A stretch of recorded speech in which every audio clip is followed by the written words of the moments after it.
નમસ્કાર, હું છું જલ્પા ક્ષત્રિય અને આપ જોઈ રહ્યા છો કે ન્યૂઝ। સૌથી પહેલા નજર કરીએ આજની હેડલાઇન્સ પર। સંયુક્ત રાષ્ટ્રના મહાસચિવ એન્ટોનિયો ગુટરેસે ભારત અને પાકિસ્તાન વચ્ચે ચાલી રહેલી તંગદિલીને દક્ષિણ એશિયા માટે જ નહીં પરંતુ સમગ્ર વિશ્વાસ માટે વિનાશકારી ગણાવી છે। તેમણે બંને દેશને પોતાની સમસ્યા અંગે ગંભીરતાથી ચર્ચા કરવાની સલાહ આપી છે। ગંભીર આર્થિક સંકટનો સામનો કરી રહેલું પાકિસ્તાન દેવાળિયું થવાને આરે છે। દેશને કોરોનાએ કમરતોડ ફટકો માર્યો છે। હવે પાકિસ્તાને એશિયન ડેવલપમેન્ટ બેંકના દરવાજા ખખડાવ્યા છે। પાકિસ્તાનમાંથી અવારનવાર નકારાત્મક સમાચારો આવતા રહે છે, પરંતુ શુક્રવારે દેશમાંથી સારા સમાચારો આવ્યા છે। દેશના સિંધ પ્રાંતમાં આવેલા હૈદરાબાદમાં 126 વર્ષ જૂનું શિવ મંદિરનો જીર્ણોદ્ધાર થયા બાદ ભક્તો માટે ખોલી દેવામાં આવ્યું છે। સાઉથ આફ્રિકામાં નવા પ્રકારનો કોરોના વાયરસ જોવા મળતા ફફડી ગયેલા બ્રિટને યુએઈના માર્ગે આવતી બધી જ ફ્લાઇટ્સ પર પ્રતિબંધ મૂકી દીધો છે। તેના કારણે 2 લાખ જેટલા મુસાફરો રજડી પડ્યા છે। રાજધાની દિલ્હી સ્થિત ઇઝરાયેલના દૂતાવાસ નજીક એક વિસ્ફોટ થયો છે। આ ધમાકાની અંદર કેટલી ગાડીઓને નુકસાન થયું છે। જો કે આ વિસ્ફોટમાં કોઈના ઘાયલ કે જાનહાનિના સમાચાર નથી। ત્યારે આ ઘટના બાદ પ્રથમ વખત ઇઝરાયેલના વડાપ્રધાન બેન્જામિન નેતન્યાહુનું નિવેદન સામે આવ્યું છે। હેડલાઇન્સ બાદ સમાચારો પર વિસ્તારપૂર્વક નજર કરીએ તો સંયુક્ત રાષ્ટ્રના મહાસચિવ એન્ટોનિયો ગુટરેસે ભારત અને પાકિસ્તાન વચ્ચે ચાલી રહેલી તંગદિલીને દક્ષિણ એશિયા માટે જ નહીં પરંતુ સમગ્ર વિશ્વ માટે વિનાશકારી ગણાવી છે। તેમણે બંને દેશને પોતાની સમસ્યા અંગે ગંભીરતાથી ચર્ચા કરવાની સલાહ આપી છે। યુએનના વડાએ કહ્યું છે કે જે મારા વ્યક્તિત્વમાં કહ્યું કે દુર્ભાગ્યથી તે જ વાત હું આજે કહી શકું છું। મારું માનવું છે કે તંગદિલી ઓછી થવી, નિયંત્રણ રેખા પર તંગદિલીમાં ઘટાડો થવો ખૂબ જ જરૂરી છે। ગુટરેસ કાશ્મીરમાં સર્જાયેલી સ્થિતિ અંગે ભારત તથા પાકિસ્તાન વચ્ચે સર્જાયેલી તંગદિલીના સંબંધમાં પાકિસ્તાનના પત્રકાર દ્વારા પૂછાયેલા સવાલનો જવાબ આપી રહ્યા હતા। પત્રકાર ગુટરેસ દ્વારા ઓગસ્ટ 2019માં આપવામાં આવેલા એક વ્યક્તિત્વનો પણ ઉલ્લેખ કરવામાં આવ્યો, જેમાં તેમણે જમ્મુ કાશ્મીરની સ્થિતિના સંદર્ભમાં સંયમ રાખવાની અપીલ કરી છે। ગુટરેસે પત્રકાર પરિષદમાં કહ્યું, મારું માનવું છે કે આ ખૂબ જ જરૂરી છે કે બંને દેશ નજીક આવે અને પોતાની સમસ્યાઓ પર ઊંડાણપૂર્વક ચર્ચા કરે તથા માનવ અધિકારીનું પણ સંપૂર્ણ સન્માન થાય। તેમણે કહ્યું, હવે પરિસ્થિતિ એ દિશામાં આગળ વધી રહી છે। અમે ઈચ્છીએ છીએ કે આવી સમસ્યા કે જેનું કોઈ સમાધાન નથી તેનું શાંતિપૂર્વક સમાધાન તેના માધ્યમોથી કાઢવામાં આવે। ભારત અને પાકિસ્તાન માટે પણ એ સ્પષ્ટ છે કે બંને દેશો વચ્ચેનો સંઘર્ષ સમસ્ત દુનિયા માટે વિનાશકારી સાબિત થશે। આગળ બીજા સમાચાર પર નજર કરીએ તો ગંભીર આર્થિક સંકટનો સામનો કરી રહેલું પાકિસ્તાન દેવાળિયું થવાના આરે છે। દેશને કોરોનાએ કમરતોડ ફટકો માર્યો છે। હવે પાકિસ્તાને એશિયન ડેવલપમેન્ટ બેંકના દરવાજા ખખડાવ્યા છે। એડીબી આગામી 5 વર્ષમાં પાકિસ્તાનને 73,000 કરોડ રૂપિયા લોન આપશે। આ બેંક એશિયાના દેશોને લોન આપે છે। પાકિસ્તાન આ આર્થિક મદદનો ઉપયોગ દેશમાં રોજગારી અને આર્થિક વિકાસની તકો પેદા કરવા ઉપરાંત લોક કલ્યાણના કાર્યો માટે યોજનાઓ શરૂ કરશે। પાકિસ્તાનને આ લોન વર્ષ 2021થી 2025 વચ્ચે આપવામાં આવશે। તેમાંથી આગામી 3 વર્ષમાં જ પાકિસ્તાનને $6.3 અબજ ની રકમ આપવાની યોજના છે। અત્રે ઉલ્લેખનીય છે કે પાકિસ્તાનનું કુલ દેવું 11.5% વાર્ષિક દરે વધીને 35.8 ટ્રિલિયન રૂપિયા સુધી પહોંચી ગયું છે। આ દેવાના ભારણ માટે ઇમરાન ખાનની સરકાર પાછલી સરકારો પર દોષનો ટોપલો હાલ ઠાલવી રહી છે। G20 દેશો પાસેથી દેવામાં રાહત મળી છે। હાલ પાકિસ્તાનને એકમાત્ર ચીન જ આર્થિક મદદ કરી રહ્યું છે। અન્ય દેશો તેને આર્થિક મદદ કરવામાં ગભરાઈ રહ્યા છે। જો કે ચીન પણ લોનના બદલે વધારાની ગેરંટી માંગી રહ્યું છે। ઇમરાન ખાનની સરકાર પાસે કર્મચારીઓને પગાર આપવાના પણ પૈસા નથી। તે ઉપરાંત પાકિસ્તાન પાસેથી સંયુક્ત આરબ અમીરાત પણ પોતાની જૂની લોનની ચૂકવણી કરવાની માંગ કરી રહ્યું છે, જેથી પાકિસ્તાનની હાલત કફોડી બની છે। આગળ બીજા સમાચાર પર નજર કરીએ તો પાકિસ્તાનમાંથી અવારનવાર નકારાત્મક સમાચારો આવતા રહે છે, પરંતુ શુક્રવારે દેશમાંથી સારા સમાચારો આવ્યા છે। દેશના સિંધ પ્રાંતમાં આવેલા હૈદરાબાદમાં 126 વર્ષ જૂનું શિવ મંદિરનો જીર્ણોદ્ધાર થયા બાદ ભક્તો માટે ખોલી દેવામાં આવ્યું છે। એટલું જ નહીં, આ મંદિરનો વહીવટ પણ એક હિન્દુ સંગઠનને સોંપી દેવામાં આવ્યો છે। પાકિસ્તાનના અધિકારીઓએ શુક્રવારે આ માહિતી આપી છે। પાકિસ્તાનના બેનામી પ્રોપર્ટી ટ્રસ્ટ બોર્ડ, જે દેશના લઘુમતીઓના ધાર્મિક સ્થાનોની દેખરેખ કરે છે, તેમણે જણાવ્યું છે કે તાજેતરમાં જ 1 ડઝનથી પણ વધુ મંદિરોનું નવીનીકરણ કરાયું છે. બોર્ડે જણાવ્યું કે 126 વર્ષ જૂનું શિવ મંદિરને ગોસ્વામી પુરુષોત્તમગઢ નિહાલના નામથી જાણીતું છે. આ સિંધ પ્રાંતના હૈદરાબાદ શહેરમાં સ્થિત છે. તેનું તાજેતરમાં જ આ દર્શનાર્થી માટે ખોલવામાં આવ્યું છે. આ મંદિરમાં લોકો ધાર્મિક અનુષ્ઠાનો કરી શકશે. આ મંદિરનું વિસ્તરણ પણ કરવામાં આવ્યું છે. આગળ બીજા સમાચારો પર નજર કરીએ તો સાઉથ આફ્રિકામાં નવા પ્રકારનો કોરોના વાયરસ જોવા મળતા ફફડી ગયેલા બ્રિટને યુએઈના માર્ગે આવતી બધી જ ફ્લાઇટ્સ પર પ્રતિબંધ મૂકી દીધો છે. તેના કારણે 2 લાખ જેટલા મુસાફરો રજડી પડ્યા છે. દુબઈથી લંડન દુનિયાનો સૌથી વ્યસ્ત હવાઈ માર્ગ છે. દુબઈથી લંડન માટે સપ્તાહમાં સરેરાશ 105 ફ્લાઇટ ઉડે છે. અચાનક બ્રિટિશ સરકારે દુબઈથી આવતી બધી જ ફ્લાઇટ્સ પર પ્રતિબંધ મૂકી દેતા લાખો મુસાફરો રજડી પડ્યા હતા. બ્રિટને યુએઈ, બુરંડી અને રવાંડાના મુસાફરોને આવવા પર પ્રતિબંધ મૂકતા કહ્યું હતું કે અમને ભય છે કે ત્યાંથી આવતા યાત્રાળુ નવા પ્રકારના કોરોના વાયરસથી સંક્રમિત હશે તો બ્રિટનમાં પણ તેનો ફેલાવો થશે. તેને ધ્યાનમાં રાખીને આગોતરા પગલાં ભરાયા છે. જો કે અન્ય દેશોની ફ્લાઇટ બ્રિટનમાં પ્રવેશ કરી શકશે, પરંતુ એ દેશોમાંથી આવતા મુસાફરોને 10 દિવસ સુધી ક્વોરન્ટાઇન રહેવું પડશે. બ્રિટિશ સરકારે અચાનક કરેલી આ જાહેરાતથી 1.90 લાખ લોકો ફસાઈ ગયા હતા. દુબઈથી લંડન જવા માટે લગભગ 2 લાખ લોકોએ ટિકિટ્સ બુક કરાવી હતી. એ બધા જ લોકોએ એરલાઇન્સનો સંપર્ક કરવાની સલાહ દુબઈ એરપોર્ટ ઓથોરિટીએ કરી છે. બ્રિટને બ્રિટિશ નાગરિકોને ડાયરેક્ટ ફ્લાઇટથી સ્વદેશ આવવાની જોગવાઈ પણ કરી છે. રાજધાની દિલ્હી સ્થિત ઇઝરાયલના દૂતાવાસ નજીક એક વિસ્ફોટ થયો છે. આ ધમાકાની અંદર કેટલીક ગાડીઓને નુકસાન થયું છે. જો કે આ વિસ્ફોટમાં કોઈના ઘાયલ કે જાનહાનિના સમાચાર નથી. ત્યારે આ ઘટના બાદ પ્રથમ વખત ઇઝરાયલના વડાપ્રધાન બેન્જામિન નેતન્યાહુનું નિવેદન સામે આવ્યું છે. બેન્જામિન નેતન્યાહુએ કહ્યું છે કે અમને ભારત ઉપર પૂરો વિશ્વાસ છે કે તે ત્યાં રહેતા ઇઝરાયલના નાગરિકોની સુરક્ષા કરશે. ઉલ્લેખનીય છે કે આ વિસ્ફોટ બાદ આઈબી સહિતની તપાસ એજન્સીઓ ઘટના સ્થળ પર પહોંચી હતી અને તપાસ શરૂ કરી છે. વિસ્ફોટ બાદ રાજધાનીમાં એલર્ટ પણ જાહેર કરવામાં આવ્યું છે. આ પહેલા ઇઝરાયલના વિદેશ મંત્રી ગબી અસ્કેન્જીએ ભારતમાં પોતાના સમકક્ષ એસ જયશંકર સાથે ફોન પર વાત કરી હતી. અસ્કેન્જીએ શુક્રવારે ટ્વીટ કરીને આ જાણકારી આપી છે. તેમણે કહ્યું છે કે દિલ્હીમાં ઇઝરાયેલી દૂતાવાસ પાસે થયેલા વિસ્ફોટની ઘટનાને લઈને મેં ભારતીય વિદેશ મંત્રી એસ જયશંકર સાથે ફોન પર વાત કરી છે. ભારતીય વિદેશ મંત્રીએ ભરોસો આપ્યો છે કે તમામ ઇઝરાયેલી રાજદૂતો અને કેન્દ્રની સુરક્ષાને લઈને ભારત સરકાર પ્રતિબદ્ધ છે. તો ઇઝરાયલ દ્વારા આ હુમલાને આતંકી હુમલો ગણાવવામાં આવ્યો છે. આ ઘટનાને લઈને ભારત સરકારે ઘણું કડક વલણ અપનાવ્યું છે. રાષ્ટ્રીય સુરક્ષા સલાહકાર અજીત ડોભાલે પણ ઇઝરાયલના પોતાના સમકક્ષ સાથી સાથે આ અંગે વાતચીત કરી છે. તો આ તરફ ગૃહમંત્રી અમિત શાહે પણ ઘટના સંબંધિત તમામ સમાચારોમાં અત્યારે સમય થઈ ગયો છે એક નાના વિરામનો. લઈશું એક વિરામ.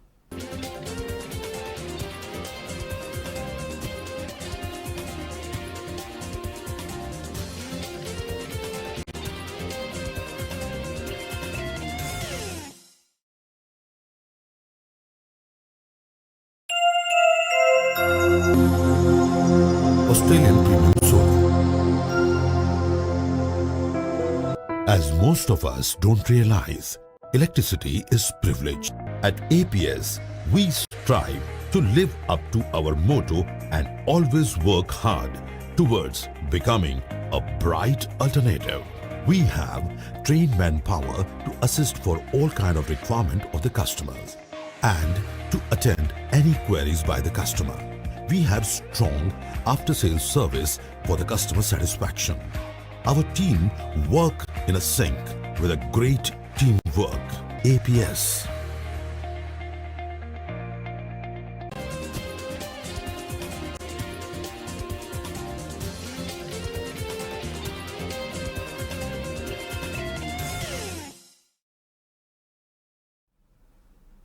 વિરામ બાદ આપનું સ્વાગત છે. આગળ સમાચાર પર નજર કરીએ તો છેલ્લા 1.5-2 મહિનાથી પાટનગર નવી દિલ્હીમાં નવા કૃષિ કાયદાના વિરોધમાં આંદોલન કરી રહેલા હજારો ખેડૂતો આજે ગાંધીજીની પુણ્યતિથિએ સદભાવના દિવસ મનાવશે. આજનો આખો દિવસ ઉપવાસ કરશે એવી પણ જાહેરાત કરવામાં આવી હતી. 26મી જાન્યુઆરીએ દિલ્હીમાં થયેલા હિંસાચાર પછી કેટલાક ખેડૂત સંઘો પોતપોતાના વતનમાં જવા રવાના થઈ ગયા હતા.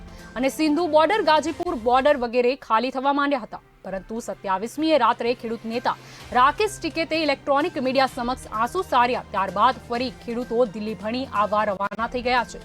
રાકેશ ટિકૈતના રુદન પછી હવે ફરી ખેડૂત આંદોલન વેગ પકડી રહેલું જણાય છે.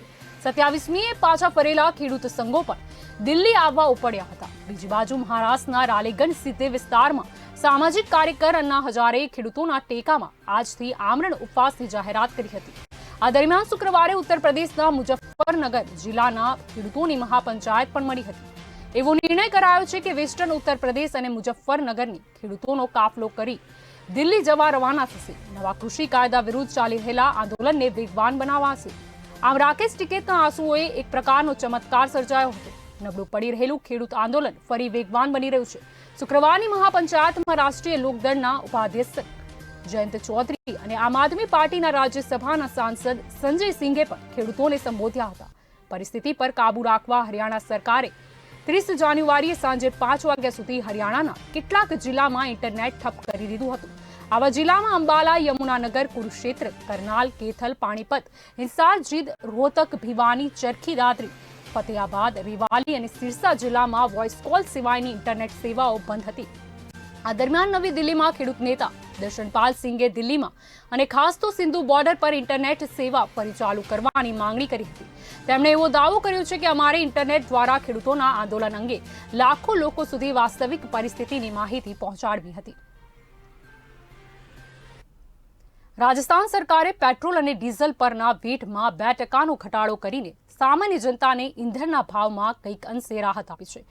રાજ્યના નાણાં વિભાગે ગઈકાલે મોડી રાત્રે વેટમાં 2% ઘટાડો કરવાનો આદેશ આપ્યો હતો. વેટના નવા દર ગઈકાલે મધરાતથી જ અમલમાં આવી ગયા છે. મુખ્યપ્રધાન અશોક ગેહલોતે જણાવ્યું હતું કે આંતરરાષ્ટ્રીય બજારમાં ક્રૂડ ઓઇલના ભાવ નિમ્ન સ્તરે રહ્યા હોવા છતાં ભારતીય ઓઇલ કંપનીઓએ પેટ્રોલ ડીઝલના ભાવ સતત વધારવાના ચાલુ રાખતા પેટ્રોલ ડીઝલના ભાવ ઓલ ટાઈમ હાઈ સપાટીએ પહોંચી ગયા છે, જેના કારણે સામાન્ય માનવીને અનેક મુશ્કેલીઓનો સામનો કરવો પડી રહ્યો છે. ઉલ્લેખનીય છે કે 27 જાન્યુઆરીના રોજ રાજસ્થાનના શ્રી ગંગાનગરમાં પાવર પેટ્રોલનો ભાવ 100 રૂપિયાને પાર થઈ ગયો હતો. દરેક રાજ્યમાં પેટ્રોલ અને ડીઝલ પરના વેટના દરો ભિન્ન હોવાથી દરેક રાજ્યમાં પેટ્રોલ અને ડીઝલના ભાવ અલગ અલગ જોવા મળે છે. ગેહલોતે વધુમાં જણાવ્યું હતું કે કેન્દ્ર સરકાર 1 લીટર પેટ્રોલ પર 32.98 રૂપિયા અને 1 લીટર ડીઝલ પર 31.83 રૂપિયા એક્સાઇઝ ડ્યુટી વસૂલ કરી રહી છે, જે પૈકી રાજ્ય સરકારને 1 લીટર પેટ્રોલ પર 2.98 રૂપિયા અને 1 લીટર ડીઝલ પર 4.83 રૂપિયા ચૂકવવા પડે છે, જે અગાઉ અનુક્રમે 9.48 રૂપિયા અને 11.33 રૂપિયા ચૂકવવામાં આવતા હતા. કથિત અનિયમિતતાઓની અનેક ફરિયાદો મળ્યા પછી સીબીઆઈએ પંજાબ અને હરિયાણામાં ફૂડ કોર્પોરેશન ઓફ ઇન્ડિયાના 20 ગોડાઉનમાં દરોડા પાડ્યા હતા. અધિકારીઓના જણાવ્યા અનુસાર જાહેર સ્થળોએ ભ્રષ્ટાચાર અટકાવવા માટેના પગલા રૂપે એફસીઆઈ ગોડાઉનમાં દરોડા પાડવામાં આવ્યા હતા. સીબીઆઈ અને વિજિલન્સના અધિકારીઓએ સંયુક્તપણે બંને રાજ્યોના 20 સ્થળોએ દરોડા પાડ્યા હતા. સત્તાવાર સૂત્રોના જણાવ્યા અનુસાર દરોડા પાડવામાં આવેલા ગોડાઉન પૈકી 8 ગોડાઉન રાજ્યોએ એફસીઆઈને ભાડા પર આપ્યા છે. સૂત્રોના જણાવ્યા અનુસાર ગુરુવાર સાંજથી એફસીઆઈના ગોડાઉનોમાં દરોડા પાડવાનું શરૂ કરવામાં આવ્યું હતું. સેન્ટ્રલ બ્યુરો ઓફ ઇન્વેસ્ટિગેશને એફસીઆઈના ગોડાઉનમાં સંગ્રહિત અનાજની ગુણવત્તા અને જથ્થાની ચકાસણી કરી હતી. વધુ તપાસ માટે સીબીઆઈએ ઘઉં અને ચોખાના સેમ્પલ લીધા હતા. ધુરી, રામપુરા, ફિરોઝપુર, બુલદાધા અને તાપા અને શ્રી મુક્તસર સાહિબના ગોડાઉનમાં આજે દરોડા પાડવામાં આવ્યા. આ ઉપરાંત પંજાબ સ્ટેટ વેરહાઉસિંગ કોર્પોરેશનના 5 ગોડાઉનમાં પણ દરોડા પાડવામાં આવ્યા હતા. મુખ્ય આર્થિક સલાહકાર કેવી સુબ્રમણ્યમે શુક્રવારે જણાવ્યું હતું કે આર્થિક સર્વેક્ષણનું પહેલું પ્રકરણ ભારતની કોવિડ-19 નીતિને સમર્પિત છે.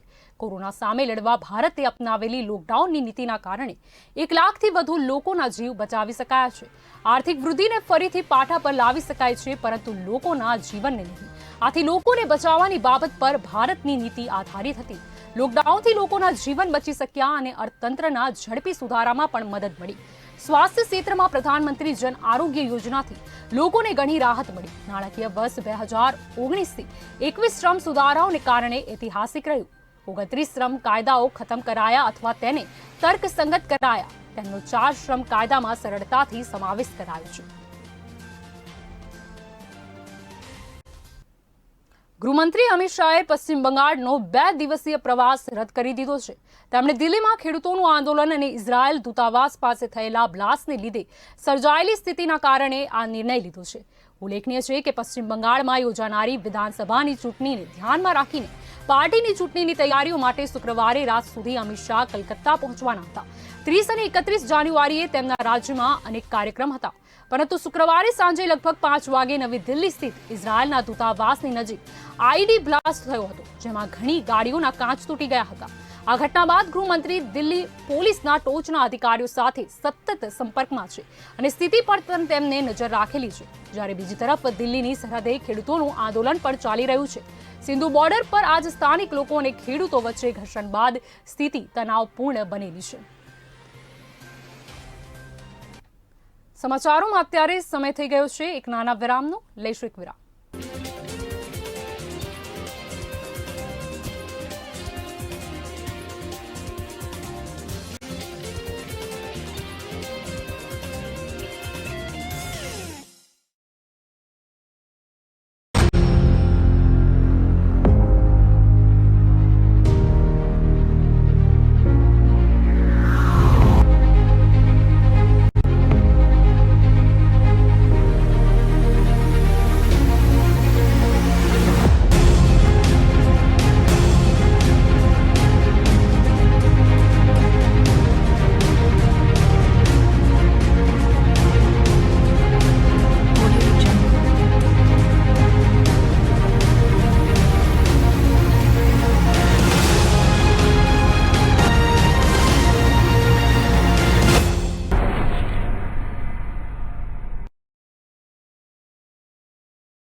વિરામ બાદ આપનું સ્વાગત છે. આગળ સમાચારો પર નજર કરીએ તો અન્ના હજારાએ કૃષિ કાયદા વિરુદ્ધમાં પોતાના નિર્ધારિત ઉપવાસ હવે નહીં કરવાનો નિર્ણય લીધો છે. અન્નાએ મહારાષ્ટ્રના પૂર્વ મુખ્યમંત્રી દેવેન્દ્ર ફડણવીસની હાજરીમાં આ જાહેરાત કરી છે. સરકારે પ્રયાસમાં હતી કે અન્ના હજારે પોતાનો અનશન નિર્ણય ત્યાગી દે. એટલું જ નહીં, અન્નાએ ખેડૂતોના હિતમાં સરકાર તરફથી ઉઠાવવામાં આવેલા પગલાંને પણ ટેકો આપ્યો છે. ઉલ્લેખનીય છે કે કૃષિ કાયદાના વિરોધમાં શનિવારના રોજ અન્ના ઉપવાસ પર બેસવાના હતા. અગાઉ તેમણે જણાવ્યું હતું કે કેન્દ્ર સરકારના નવા કૃષિ કાયદાની વિરુદ્ધમાં મહારાષ્ટ્રમાં આવેલા પોતાના ગામમાં ઉપવાસ આંદોલન શરૂ કરશે. અન્ના હજારેએ વધુમાં જણાવ્યું હતું કે હું લાંબા સમયથી અનેક મુદ્દે આંદોલન કરી ચૂક્યો છું. શાંતિપૂર્વક પ્રદર્શન કરવું એ કોઈ ગુનો નથી. હું 3 વર્ષથી ખેડૂતો સાથે જોડાયેલા મુદ્દા પણ ઉઠાવી રહ્યો છું. તેઓ આત્મહત્યા કરે છે કારણ કે તેમને તેમની ઉપજની યોગ્ય કિંમત મળતી નથી. સરકારે એમએસપીને 50% સુધી વધારવાનો નિર્ણય કર્યો છે. મને સંબંધિત પત્ર પણ મળ્યું છે. ઉલ્લેખનીય છે કે કેન્દ્રના 3 કૃષિ કાયદાની વિરોધમાં દેશની રાજધાની દિલ્હીમાં હજારોની સંખ્યામાં ખેડૂતોએ અડ્ડો જમાવ્યો છે. તેઓ આ કાયદાને રદ કરવાની માંગ કરી રહ્યા છે. કેન્દ્ર સરકાર સાથે આ મામલે ઘણી વાતચીત પણ થઈ છે. જોકે આ બેઠક બાદ પણ કોઈ ચોક્કસ નિષ્કર્ષ સામે આવ્યું નથી.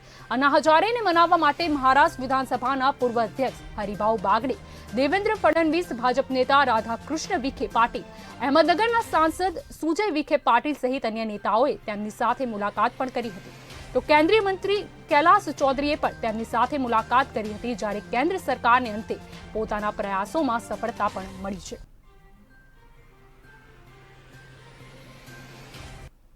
ભારત ઇઝરાયલ વચ્ચે રાજદ્વારી સંબંધો શરૂ થયા તેની 29મી વર્ષગાંઠ થઈ ત્યારે જ ઇઝરાયલના દૂતાવાસ નજીક વિસ્ફોટ થયો હતો. એ પછી આ વિસ્ફોટ પાછળ ઈરાનની ગુપ્તચર એજન્સીનો હાથ હોવાની શંકા પણ વ્યક્ત કરવામાં આવી રહી છે. ભારત ઇઝરાયલના રાજદ્વારી સંબંધો ખરાબ થાય તેવા હેતુથી વિસ્ફોટ કરવામાં આવ્યો છે. એ પણ એવા સમયે કે જ્યારે બંને દેશો વચ્ચે રાજદ્વારી સંબંધો સ્થપાયા તેના 29 વર્ષની ઉજવણી થઈ રહી હતી.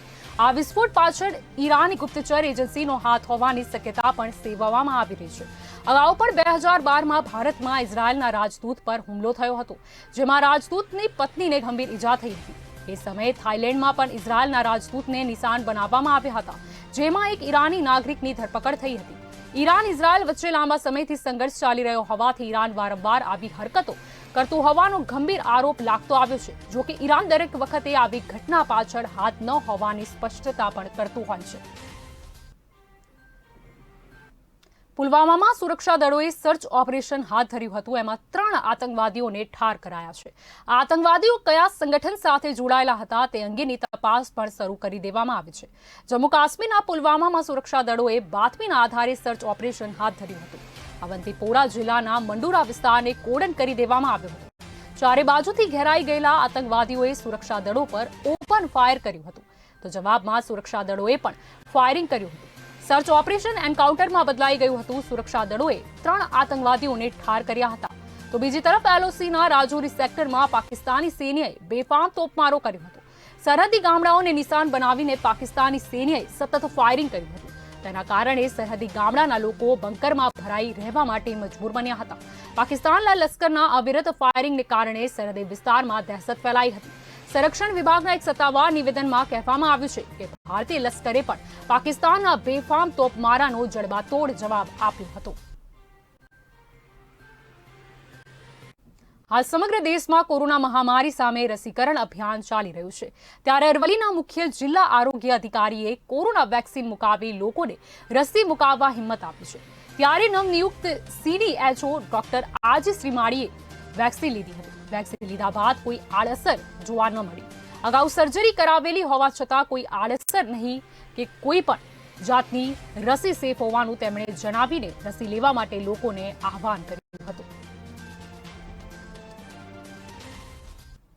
રાજ્યભરમાં છેલ્લા કેટલાક દિવસથી પડી રહેલી ગાત્રો થીજવતી ઠંડીનો ચમકારો યથાવત રહ્યો હતો. હજુ આગામી 2 દિવસ કચ્છ સહિતના વિસ્તારોમાં કોલ્ડ વેવની સ્થિતિ રહેવાનું હવામાન વિભાગ દ્વારા આગાહી કરવામાં આવી છે. શુક્રવારે કચ્છના નલિયામાં 4.3 ડિગ્રી લઘુત્તમ તાપમાન રહેતા સૌથી વધુ ઠંડી નોંધાઈ હતી. આ સિવાય પાટનગર, ગાંધીનગરમાં પણ 2 ડિગ્રી જેટલો પારો ગગડતા લઘુત્તમ તાપમાન 6.8 ડિગ્રી નોંધાયું હતું. જે કેટલાક વર્ષમાં જાન્યુઆરી મહિનાનું સૌથી નીચું તાપમાન હોવાનું અનુમાન હવામાન નિષ્ણાંતો લગાવી રહ્યા છે. આ સિવાય બનાસકાંઠાના ડીસામાં પણ લઘુત્તમ તાપમાનનો પારો 7.9 ડિગ્રી નોંધાતા હાડ થીજવતી ઠંડીનો ચમકારો વર્તાયો છે. અમદાવાદ શહેરમાં ગુરુવારે 1 ડિગ્રી જેટલો પારો ઉંચકાયો હતો. તો શહેરમાં લઘુત્તમ તાપમાન 11.2 ડિગ્રી નોંધાયું હતું. સૌરાષ્ટ્ર કચ્છના કેટલાક જિલ્લાઓમાં લઘુત્તમ તાપમાન સામાન્ય કરતા નીચે રહ્યું હતું. આ પછીના 3 દિવસ દરમિયાન લઘુત્તમ તાપમાન 2 ડિગ્રી સુધી વધતા ઠંડીમાં ઘટાડો અનુભવાઈ શકે છે. નલિયામાં હજુ આગામી 2 દિવસ પણ કોલ્ડ વેવની સ્થિતિ રહેશે. આ દરમિયાન નલિયા, ગાંધીનગર ઉપરાંત ડીસા, કેશોદ, કંડલા, અમરેલી, વલભ, વિદ્યાનગરમાં પણ સરેરાશ લઘુત્તમ તાપમાન 10 ડિગ્રીથી નીચે નોંધાયું હતું. હવામાન વિભાગ દ્વારા કરવામાં આવેલી આગાહી પ્રમાણે રાજકોટ, ભાવનગર અને પોરબંદરમાં કોલ્ડ વેવની સ્થિતિ બનશે. જમ્મુ કાશ્મીરમાં ઠંડી 30 વર્ષનો રેકોર્ડ તોડી રહી છે. 2 દિવસ પહેલા કાશ્મીરમાં થયેલી બરફવર્ષાની અસરથી તાપમાનનો પારો સતત નીચે સરકી રહ્યો છે. શ્રીનગરમાં લઘુત્તમ તાપમાન -5.6 ડિગ્રી સુધી નીચે ઉતરી ગયું છે. તો કાશ્મીરના પહાડી વિસ્તાર પહેલગામમાં -12.3 ડિગ્રી અને ગુલમર્ગમાં -13.4 ડિગ્રી તાપમાન નોંધાયું હતું. કેન્દ્ર શાસિત પ્રદેશ લદ્દાખના મુખ્ય શહેર લેહમાં -16.8 ડિગ્રી તાપમાન, તો કારગિલમાં -21.3 ડિગ્રી અને દ્રાસમાં -28.1 ડિગ્રી તાપમાન નોંધાયું હતું. તો અમદાવાદમાં 11.2 ડિગ્રી સાથે સરેરાશ લઘુત્તમ તાપમાનમાં સામાન્ય કરતા 1.7 ડિગ્રીનો ઘટાડો, જ્યારે 26.7 ડિગ્રી સાથે સરેરાશ મહત્તમ તાપમાનમાં સામાન્ય કરતા 2.5 ડિગ્રીનો ઘટાડો નોંધાયો હતો. તો આગામી 3 દિવસ દરમિયાન અમદાવાદમાં તાપમાન 13 ડિગ્રીની આસપાસ રહેશે અને ત્યારબાદ ઠંડીમાં ઘટાડો અનુભવાશે.